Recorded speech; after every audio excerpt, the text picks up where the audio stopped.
Hey everyone, welcome back to the channel. In today's video, I will show you exactly how to download and play Dragon Ball Sparking Zero on Android step by step.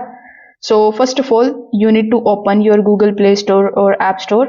Over here in the search bar, you need to simply search for Dragon Ball, and then you need to just simply press this search icon here in the bottom right hand corner of the screen. Now once you search for it, you are going to see the application of Dragon Ball Sparking Zero over here. So you just have to tap on it and tap on the option of install button in order to install the application. Once the installation is completed, you will be able to start downloading it and start playing it very easily. Now, if you are not able to see the application on your Google Play Store or App Store, you need to understand that Dragon Ball Sparking Zero is an official console and PC game from Bandai Namco. So there is no direct Android version available yet, but you can still play it on your phone using the cloud gaming applications or PS2 or PS3 emulators as well.